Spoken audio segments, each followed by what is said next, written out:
जी हां दोस्तों, मोदी की बैसाखियों से धनखड़ की मीटिंग यानी कि एनडीए बीजेपी के सहयोगी दलों से मीटिंग, सरकार गिराने की थी तैयारी। बड़े मंत्रियों ने की मोदी से शिकायत। बहुत स्वागत है आप सभी का। आप देख रहे हैं द राजनीति का विशेष सेगमेंट खबर और विश्लेषण। मैं हूं जब्बार खान।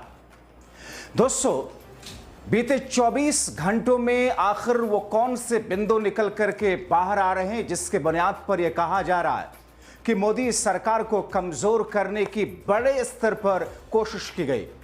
क्या जगदीप धनखड़ ने ऐसा कुछ करके बीजेपी के सहयोगी दलों के साथ में मीटिंग करके सत्ता पक्ष के लिए किसी तरह का कोई मोहरा बन रहे थे?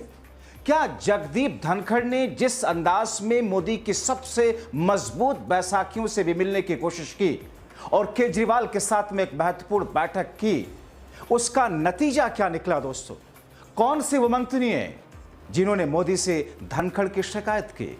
विस्तार से आपको बताते हैं, अंत तक इस वीडियो को जरूर देखें।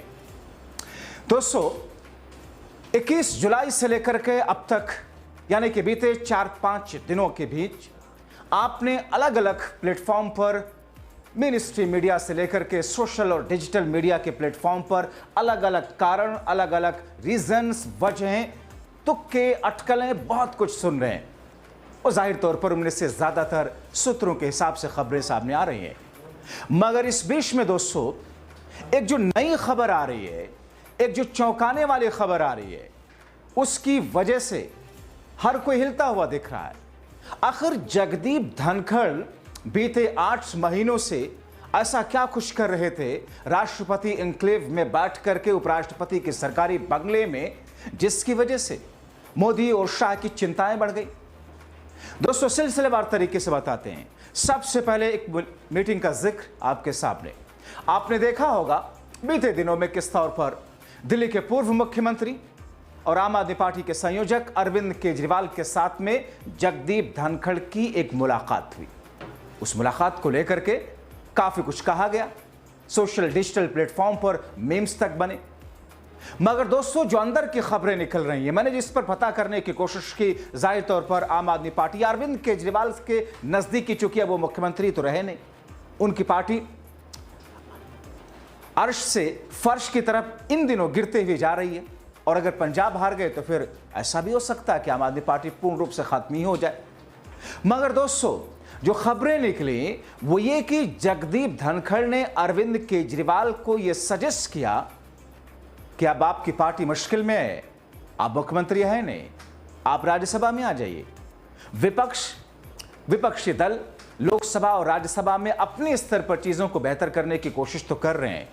राहुल गांधी लोकसभा के अंदर है, राज्यसभा के अंदर आपकी मौजूदगी आपकी राजनीतिक कद को मजबूत करेगी, बढ़ाएगी आपकी पार्टी और आपको राष्ट्रीय स्तर पर एक बार फिर से 2011-12 में जो स्थिति आप लोगों ने उत्पन्न की थी, अन्ना अरविंद मोमेंट के नाम से, जिसे देश जानता है, दुनिया जानती है, वैसी स्थिति आप संसद में आकर के वहां पर अपने अंदाज से, अपनी बातों से देश के सामने एक मैसेज रख सकते हैं। अरविंद केजरीवाल ने इस पर बताया कि साहब, पार्टी का एक डिसीजन होता है और पार्टी अपने हिसाब से चीजों को फैसला लेती है, जिस पर जगदीप धनखड़ ने जिद किया एक तरीके से कि देखो अरविंद, मैं आपको ये बता रहा हूं, मैं अपने राजनीतिक एक्सपीरियंस से बता रहा हूं, मैं लोकदल में रहा, मैं कांग्रेस में रहा, मैंने लंबे वर्षों तक वकालत की और फिर इस शीर्ष पद पर तक भी पहुंचा, देश के सेकंड सबसे महत्वपूर्ण पद पर पहुंचा हूं। आप आएंगे तो आपके लिए बेहतर होगा। इस मीटिंग की बारीकियां और इस मीटिंग के बारे में जो जानकारी थी और उसमें क्या कुछ बातचीत हुई, वो लीक हो गया। इन बातों की शिकायत मोदी साहब तक पहुंची और इस मुलाकात के बाद में अरविंद केजरीवाल से मुलाकात जब जगदीप धनखड़ की हुई, उसके बाद में कुछ दिनों के बाद में जगदीप धनखड़ ने भारतीय जनता पार्टी यानी कि मोदी शाह की पार्टी से जुड़े हुए सहयोगी दल जो हैं, उन सहयोगी दलों के कुछ नेताओं के साथ में बातचीत हुई। जाहिर तौर पर राजनीतिक गलियारों में बहुत कुछ ऐसा होता है जिसमें आप जिन पर आंख बंद करके भरोसा करते हैं, वो आपके भरोसे को तोड़ते हैं। उन्हें लगता है कि शायद भरोसा टूटेगा, लेकिन पता नहीं चलेगा। हर कोई महत्वाकांक्षी होता है, राजनीति में आता है हर शख्स इसीलिए कि सत्ता के उस चौखट तक न सिर्फ पहुंचे बल्कि सत्ता पर विराजमान हो। विधायक के लिए अगर प्रत्याशी है तो विधायक बनना चाहता है, उसकी ख्वाहिश होती है एक वक्त में मैं मुख्यमंत्री की कुर्सी तक पहुंचूं। सांसदी लड़ता है, आदमी सोचता है किसी तरीके से मैं सांसद बनूं, मंत्री बनूं और आगे उसके ऊपर में बड़ा मंत्रालय मेरे पास में आए। जाहिर तौर पर बिना सत्ता के, लालच के कोई भी राजनीति में नहीं आता है। अब ऐसे में सबकी मजबूरियां होती हैं, महत्वाकांक्षाएं होती हैं। जगदीप धनखड़ जिस अंदाज से, जिस स्थिति से गुजर रहे थे बीते 8 महीनों से दोस्तों, वो उनको इस बात का एहसास करा रहा था कि कभी भी आपके साथ में कोई बड़ा फैसला गुजराती लॉबी ले सकती है। इसीलिए उन्होंने गुजराती लॉबी की पार्टी से जुड़े हुए जो सहयोगी दल हैं, यानी कि एनडीए के जो दूसरे दल हैं, उनमें से कुछ लोगों से मुलाकात करके अपनी स्थितियां उनके सामने रख करके बहुत कुछ बातें शेयर की। उन बातों में से भी कुछ चीजें लीक होकर के पहुंची प्रधानमंत्री नरेंद्र मोदी के पास। जाहिर तौर पर जो बातें इस वक्त आप social, digital, main stream media में सुन रहे हैं, देख रहे हैं, जो अटकलें हैं, जो कयास हैं, वो सारी की सारी चीजें भी छोटी छोटी फाइलें बनती जाती हैं। यानी कि एक आप किसी आदमी, किसी शख्स के खिलाफ जब आपके मन में कोई नेगेटिविटी आ ही जाती है, आप फैसला ले लेते हैं कि ये सब ठीक नहीं है, और उसके बाद जब कोई छोटी छोटी चीजें लगातार उसके खिलाफ में आती रहती हैं तो आपका जो वो एक नेगेटिविटी वाला स्टेज है वो बहुत बड़ा होने लगता है। तो बहुत सारे छोटे छोटे कारण तो इसके हो सकते हैं जिसका आपने टीवी में, मेन स्ट्रीम मीडिया में, सोशल, डिजिटल लेख के जरिए लोगों को कहते हुए, बताते हुए, एक्सपर्ट्स को, पैनलिस्ट को आपने सुना। मगर अरविंद केजरीवाल से मुलाकात और जगदीप धनखड़ की एनडीए के सहयोगी दलों से मुलाकात, बीजेपी के साथ में जो नेता जुड़े हैं, जो सहयोगी दल हैं, उन सहयोगी दलों के मुखियाओं या नेताओं से मुलाकात और उस मुलाकात की भी भनक लग जाना। और उसके बाद में जैसा कि मैंने अपने कल के शो में आपको बताया था कि किस तरीके से जगदीप धनखड़ ने जब एक बंद कमरे में, जहां पर बातचीत उनकी चल रही थी, एक लंच था, विशेष लंच था, उस मौके पर गुजराती लॉबी के सामने राहुल गांधी को एक विजनरी, देश के लिए नेता तो बताया, लेकिन यह भी कहा था कि साहब राहुल सक्षम नहीं है मोदी और शाह से लड़ने में, क्योंकि राहुल जिस हिसाब से राजनीति करते हैं उसमें उस हिसाब से वैसी थेथरई, वैसी चालाकी, वैसी मक्कारी जिसे कह सकते हैं, शायद असंवैधानिक वर्ड किसी को लगे, उस हिसाब से नहीं है जो हिसाब गुजराती लॉबी के पास में है। जाहिर तौर पर ये तीनों ऐसी चीजें थी जो कि एक के बाद एक चीजें पहुंचती रहीं। और दूसरी तरफ चाहे वो डिग्री दुबे हों, यानी कि निशिकांत, उनके सुप्रीम कोर्ट को लेकर के, चीफ जस्टिस को लेकर के जो कुछ बयान आए, लेकिन उससे इतर उपराष्ट्रपति के जो बयान, सुप्रीम कोर्ट और फिर जो हाई कोर्ट के, दिल्ली हाई कोर्ट के पूर्व जज यशवंत वर्मा, जिन पर लेकर के जिस अंदाज में टिप्पणियां की, बीजेपी भी उससे असहज तो होती ही थी। ऐसा भी कहा गया कि कई सारी टिप्पणियों को लेकर के सुप्रीम कोर्ट के कुछ रिटायर्ड जस्टिस ने और कुछ जजेस ने राष्ट्रपति से भी मुलाकात की थी कि ये संसद और सुप्रीम कोर्ट के बीच की बातों को लेकर के आधार को बना करके सुप्रीम कोर्ट की अवमानना की जा रही है। सुप्रीम कोर्ट के जजेस की, चीफ जस्टिस की छवि को डैमेज करने की जनता की निगाह में कोशिश भी की जा रही है।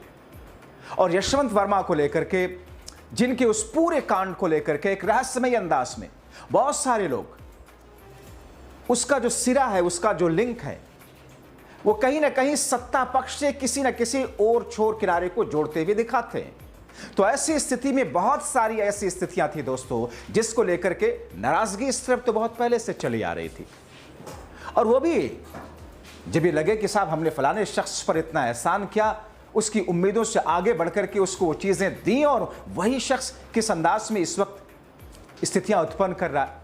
तो ये सारी की सारी चीजें तो अपनी जगह थी, लेकिन इसका बड़ा मकसद, बड़ा मतलब ये निकाला गया कि साहब जगदीप धनखड़ कहीं ना कहीं गुजराती लॉबी के खिलाफ में कहीं ना कहीं संघ के साथ में भी संपर्क में आकर के उन लाइनों पर चलने की कोशिश कर रहे हैं। और इस बीच में जगदीप धनखड़ एनडीए की, मोदी की सरकार को इस अस्थिर करने की कोशिश कर रहे हैं, यानी कि दरकाने की कोशिश करने में लगे हुए हैं, क्योंकि 240 है, बहुमत 272 है, यानी कि 32 सीटें बीजेपी के पास में, मोदी शाह के पास में कम है। वो भी कब? जब संघ ने थोड़ा सा अपना हाथ साइड किया तब। तो ऐसी स्थिति में जाहिर तौर पर केंद्र की सत्ता है तो चुनाव आयोग है, केंद्र की सरकार है तो गृह मंत्रालय है, ईडी है, सीबीआई है, सारी एजेंसियां हैं, पूरा का पूरा ब्यूरोक्रेसी है। केंद्र की सत्ता है तो फिर यूटी यानी कि यूनियन टेरिटरी राज्यों में आपके लेफ्टिनेंट गवर्नर हैं। केंद्र की सत्ता है तो फिर राज्यपाल के माध्यम से राज्यों में आप अपने हिसाब से भी मनमानी कर सकते हैं जहां पर आपकी सरकार भी नहीं है। केंद्र की सत्ता है तो फिर आपका वह रसूख है जिस रसूख की बुनियाद पर आप अपनी ही पार्टियों के लोगों के साथ में कथित तौर पर डराते हैं। तो एक ऐसी स्थिति आई और इतना बड़ा कोई ऐसा जगदीप धनखड़ तो नाम थे नहीं, कुछ ऐसा तो ये पार्टी में या संघ में थे नहीं जिसकी वजह से पार्टी दरक जाए, जिसकी वजह से संघ खिसक जाए, जिसकी वजह से कुछ इतना बड़ा हो जाए। एक बहुत छोटी सी चीज थी, इनसे इस्तीफा लेना।